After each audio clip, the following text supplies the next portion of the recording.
Peut-on être libre si l'on ne croit plus en sa propre valeur? Peut-on construire une société juste lorsque des générations entières ont été convaincues de leur infériorité? Pour Steve Biko, la lutte contre l'apartheid ne commence pas uniquement dans les rues. Elle commence dans les esprits. Avant de transformer les institutions, il faut restaurer la confiance, la dignité et l'estime de soi. Cette idée est au cœur du mouvement de la Black Consciousness, la conscience noire. Aujourd'hui, découvrons pourquoi cette philosophie a profondément marqué l'histoire de l'Afrique du Sud et continue d'inspirer les débats sur l'identité, la justice et la liberté. Steve Biko naît en 1946 en Afrique du Sud. Très tôt, il prend conscience des profondes inégalités imposées par le système de l'apartheid. Étudiant en médecine, il s'engage dans les mouvements étudiants et participe à la création d'organisations défendant les droits des populations noires. Son charisme, sa capacité d'analyse et son éloquence en font rapidement l'une des principales voix de la jeunesse sud-africaine. L'apartheid, officiellement instauré en 1948, repose sur un système de ségrégation raciale institutionnalisé. Les populations sont classées selon leur origine et soumises à des droits différents. L'accès à l'éducation, au logement, à l'emploi et à la participation politique est profondément inégal.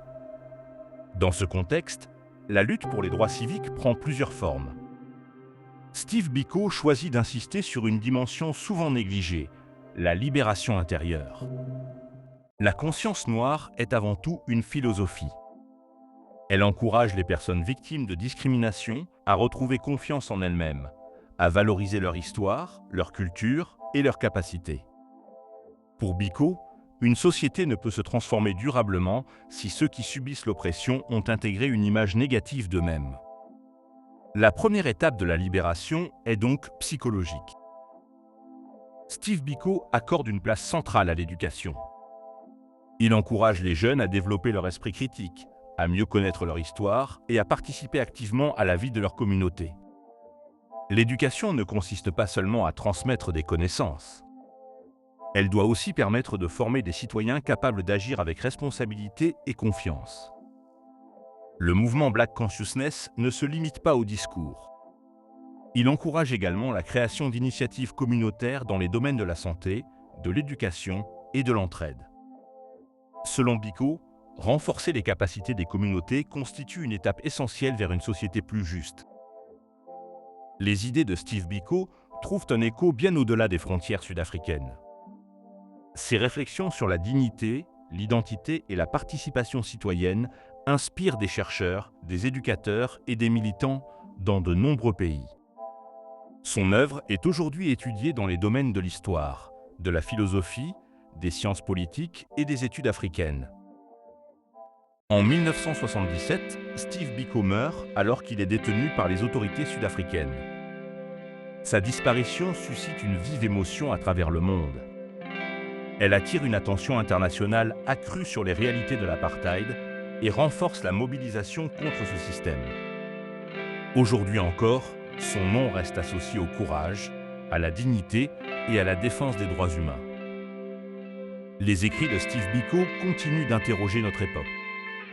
Comment construire une société inclusive? Comment renforcer la confiance des jeunes générations? Comment concilier mémoire historique, diversité culturelle et avenir commun? Ces réflexions dépassent le seul contexte sud-africain. Elles invitent chacun à réfléchir au lien entre identité, responsabilité et citoyenneté. La philosophie de la Black Consciousness rappelle qu'une transformation durable ne concerne pas seulement les lois ou les institutions. Elle passe aussi par le regard que chacun porte sur lui-même et sur les autres. Steve Biko nous laisse un message toujours actuel. La dignité humaine, la confiance en soi et l'engagement collectif sont des fondements essentiels de toute société libre. Comprendre son héritage, c'est mieux comprendre les défis de la justice, de l'égalité et du vivre ensemble. Selon vous, pourquoi la confiance en soi et la connaissance de son histoire sont-elles importantes pour construire une société plus juste? Les idées de Steve Biko peuvent-elles encore inspirer les nouvelles générations en Afrique et dans la diaspora? Partagez votre réflexion dans les commentaires. Abonnez-vous à Afro-Livre Influent pour découvrir les grands penseurs qui ont marqué l'histoire de l'Afrique et des mouvements de libération.